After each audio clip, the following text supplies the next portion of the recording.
दोस्तों अब हम लोग स्टार्ट करेंगे कोऑर्डिनेट ज्योमेट्री। इसकी बेसिक बातें जैसे Cartesian plane, quadrants, location of points आप लोगों ने क्लास 9th के वीडियोस में देखा होगा। आज हम लोग स्टार्ट करेंगे डिस्टेंस फार्मूला से। ओके, तो कोऑर्डिनेट ज्योमेट्री क्लास 10th की सीधे हम लोग स्टार्ट करेंगे बच्चों डिस्टेंस फार्मूला से। आपको पता है ये वर्टिकल लाइन को आप वाई एक्सिस बोलते हैं और ये जो हॉरिजॉन्टल लाइन है इसको आप बोलते हैं एक्स एक्सिस। ये ठीक है। अब आप ऐसा एक काम देखें कि अगर ये एक्स एक्सिस है, वाई एक्सिस है, तो मैं कोई भी दो पॉइंट लोकेट कर दे रहा हूँ कार्टेशियन प्लेन में किसी भी क्वाड्रेंट में। मान लो फर्स्ट क्वाड्रेंट में मैंने एक पॉइंट यहाँ पर प्लेस किया, पॉइंट पी या पॉइंट ए मान लो प्लेस कर दिया और इसका कोऑर्डिनेट मान लो x1, y1 है। इसका कोऑर्डिनेट है बच्चों x1, y1।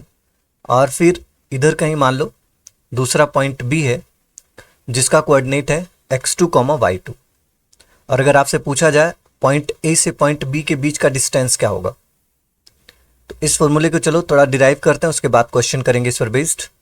ए से बी तक का डिस्टेंस पता करने के लिए आपने लोकेशन समझ लिया किस तरीके से हम लोग डिसाइड करते हैं। अगर मैं आपसे ये बोलूं कि पॉइंट ए का कोऑर्डिनेट x1, y1 है, इसका मतलब ओरिजिन से पॉइंट ए तक x एक्सिस पर आपको मूव करना होगा x1 डिस्टेंस और y एक्सिस पर मूव करना होगा y कोऑर्डिनेट जितना भी है। y कोऑर्डिनेट कितना बच्चों?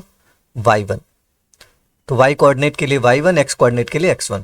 सेम इसी प्रोसेस पे आप देखो, पॉइंट b का x कोऑर्डिनेट x2 है, इसका मतलब आप x एक्सिस पर x2 डिस्टेंस मूव करेंगे और y एक्सिस पर y2 डिस्टेंस मूव करेंगे पॉइंट b के सामने।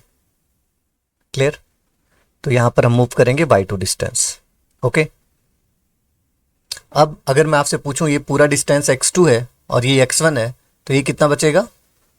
x2 minus x1। और अगर ये x2 माइनस x1 है तो आप ये देख सकते हैं सेम पैरेलल लाइन के बीच में है, तो ये वाला डिस्टेंस भी कितना हो जाएगा? x2 minus x1।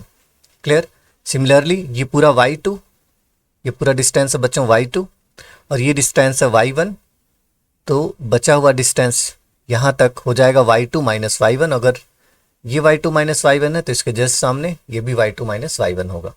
अब अगर इस पॉइंट को मैं थोड़ी देर के लिए पॉइंट C मान लूँ तो आप ट्रायंगल ABC देख सकते हैं। ट्रायंगल ABC में, ट्रायंगल ABC एक राइट ट्रायंगल है। राइट ट्रायंगल क्यों बच्चों? क्योंकि ये वाली लाइन x एक्सिस के पैरेलल है और ये लाइन y एक्सिस के पैरेलल है, तो इन दोनों के बीच में एंगल कितने डिग्री का होगा? 90 डिग्री का। अब अगर ये राइट ट्रायंगल है तो आप इसमें पाइथागोरस थ्योरम अप्लाई कर सकते हैं। पाइथागोरस थ्योरम क्या कहता है? पाइथागोरस थ्योरम कहता है हाइपोटेनस स्क्वायर, इसमें हाइपोटेनस AB है तो AB square equal to AC square plus BC square. Clear? तो अब अगर आप देखो इसमें AB आपको पता करना, मान लो AB D है तो D square equal to AC आप देख सकते हैं x2 माइनस x1 है, तो x2 माइनस x1 का whole square plus BC y2 minus y1 का होल स्क्वायर। सो यहाँ से D इक्वल टू हो जाएगा under root x2 minus x1 का whole square plus y2 minus y1 का होल स्क्वायर। क्लियर? तो ये डिस्टेंस फॉर्मूला है for 2 points in Cartesian plane. Okay, इसको हम लोग बोलेंगे क्या बच्चों? कोऑर्डिनेट ज्योमेट्री में डिस्टेंस फॉर्मूला। क्लियर? तो डिस्टेंस फार्मूला मैं उम्मीद करता हूँ आप लोगों को प्रूफ समझ में आ गया होगा और ये आपको मेमोराइज रखना है।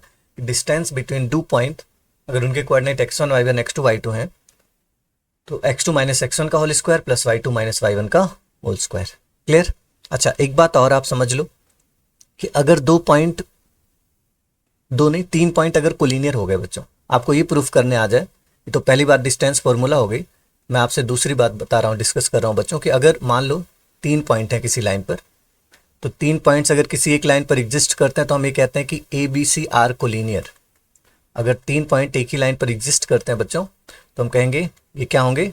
कोलिनियर होंगे। और अगर 3 पॉइंट्स कोलिनियर होंगे तो किन्हीं दो का डिस्टेंस का सम, मतलब A से B और B से C का डिस्टेंस इक्वल होगा AC के। अगर यहीं C बीच में आ जाता, मान लो ऐसा होता कि A यहाँ पर है, C बीच में है और B एंड में है, तब आप कहते AC plus CB equal to AB। मतलब 2 का डिस्टेंस का प्लस करोगे तो पूरा डिस्टेंस मिल जाएगा। ऐसे AB बीच में आ सकता है। तो कोलिनियरिटी जब भी आपको प्रूफ करना होगा, किन्हीं भी 2 डिस्टेंसेस का सम तीसरे के इक्वल होगा, ये आपको ध्यान में रखना है। ओके, चलो अब हम लोग क्वेश्चन करते हैं इस पर बेस्ड डिस्टेंस फार्मूला पर। पहला क्वेश्चन देखो, कह रहा find the distance between the following pairs of points. जैसे फर्स्ट क्वेश्चन कह रहा है कि आपको 2 3 और 4 1 के बीच का डिस्टेंस पता करना। आप नॉर्मल कोई भी एक लाइन ऐसे प्लॉट कर लो, मान लो कार्टेशियन प्लेन में है, इसको पॉइंट ए मान लेते हैं, इसका कोऑर्डिनेट है 2,3 और इसको पॉइंट बी कंसीडर करते हैं, इसका कोऑर्डिनेट है 4,1। ओके, अब आपको अगर इसके बीच का डिस्टेंस पता करना है तो आप पहले इसमें देख लो x1 y1। पहला वाला कोऑर्डिनेट सिस्टम x1 y1 की वैल्यू बताएगा, तो x1 2 है और y1 3 है। आपको इतना तो पता है कि फर्स्ट x होता है, दूसरा y होता है, तो x1 y1 आ गया बच्चों 2 और 3। सिमिलरली दूसरा वाला x2 y2 बताएगा, तो x2 की वैल्यू 4 और y2 की वैल्यू 1। ठीक है, डिस्टेंस बिटवीन 2 पॉइंट्स आपने क्या पढ़ा अभी, under root x2 minus x1 का whole square plus y2 minus y1 का होल स्क्वायर। वैल्यू पुट कर दो, अंडर रूट x2 मतलब 4 माइनस 2 का होल स्क्वायर प्लस 1 माइनस 3 का होल स्क्वायर। तो 4 माइनस 2 कितना हो गया, 2, 2 का स्क्वायर होता बच्चों 4, 1 माइनस 3 माइनस 2 का स्क्वायर प्लस 4, तो अंडर रूट में आ जाएगा 8 और 8 का मतलब होता है 2 अंडर रूट 2 यूनिट। तो इसका आंसर आ जाएगा 2 अंडर रूट 2 यूनिट्स। क्लियर। अगला देखिए क्वेश्चन नंबर सेकेंड।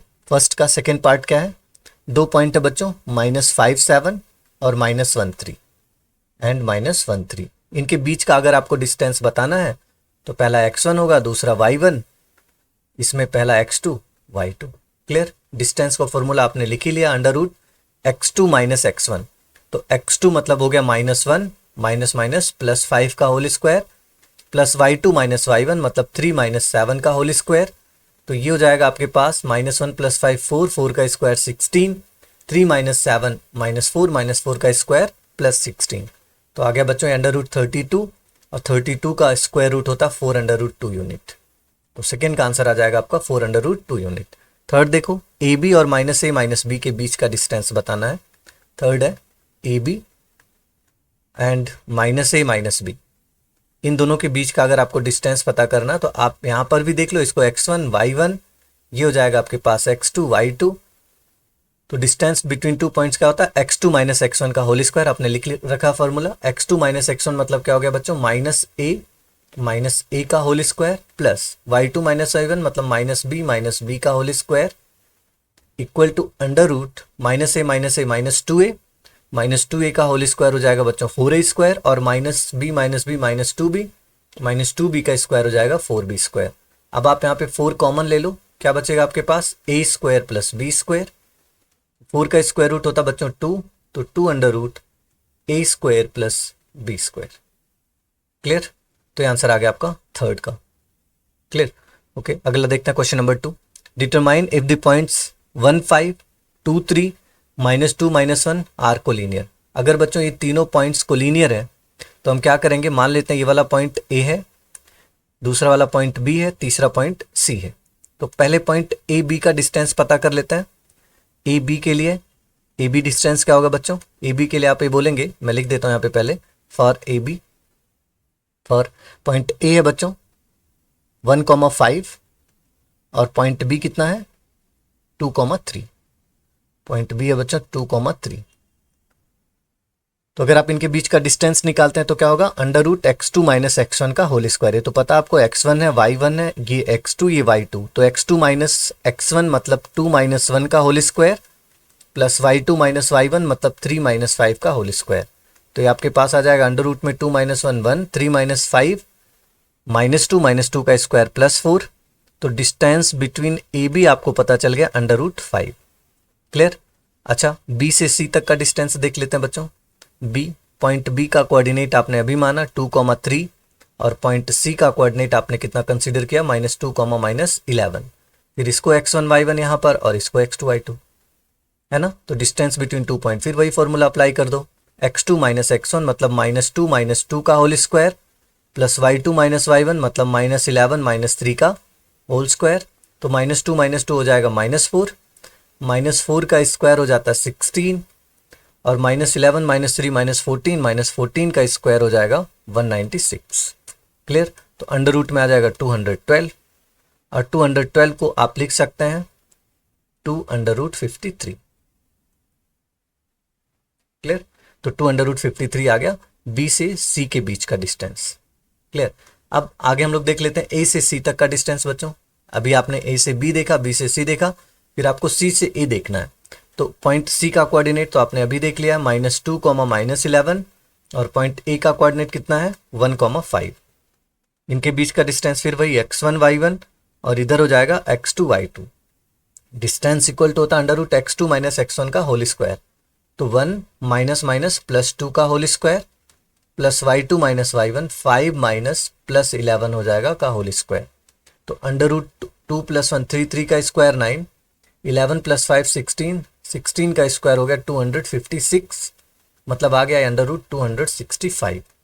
और 265 अगर आप देखो फैक्टराइज करके तो कुछ बाहर आ रहा है क्या, 5 5 जा 25, 5 3 जा 15, नहीं कुछ भी बाहर नहीं आने वाला बच्चों। तो ये हो गया DCA।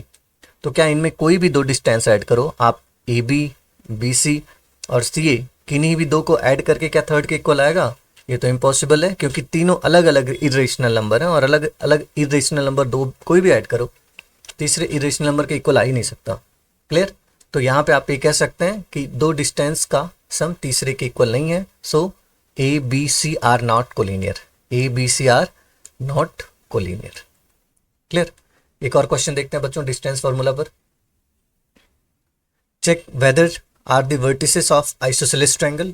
तो अगर आइसोसेलेस ट्रायंगल के वर्टिसेस होंगे बच्चों तो दो साइड्स का लेंथ इक्वल होगा।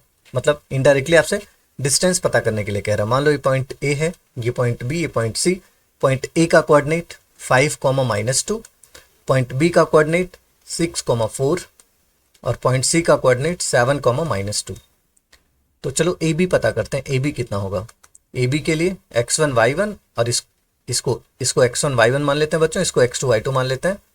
तो अब डायरेक्टली कर सकते हैं, इतना देर से आपने फॉर्मूला तो समझ ही लिया होगा।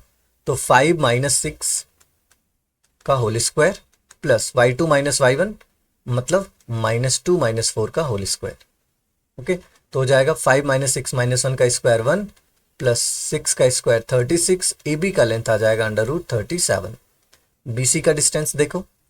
अब BC के लिए इसको x1 y1 मान लो और इसको x2 y2 कंसीडर कर लो। तो BC equal to √x2 - x1, तो 7 - 6 का whole square plus y2 - y1 मतलब -2 - 4 का होल स्क्वायर। इट मीन्स 7 - 6, 1 का स्क्वायर 1, 6 का स्क्वायर 36। तो BC आ जाएगा √37। अब आप CA पता कर लो, CA। इसके लिए फिर इसको x1 y1 और इसको x2 y2, तो √x2 - x1 का होल स्क्वायर मतलब 7 - 5 का whole square plus y2 - y1 मतलब -2 - +2 का होल स्क्वायर। तो अंडर रूट में रह जाएगा बच्चों 7 - 5 2, 2 का स्क्वायर 4 है और ये तो 0 हो गया, मतलब CA आ गया 2। तो आप देख सकते हैं यहाँ पर बच्चों AB का वैल्यू BC के इक्वल है, मगर CA इनमें से किसी के इक्वल नहीं है। सो ट्रायंगल ABC या जो पॉइंट्स दिए थे उनको हमने ABC माना था, इसलिए मैं ABC नाम ले रहा हूँ। ABC is an isosceles triangle. Clear.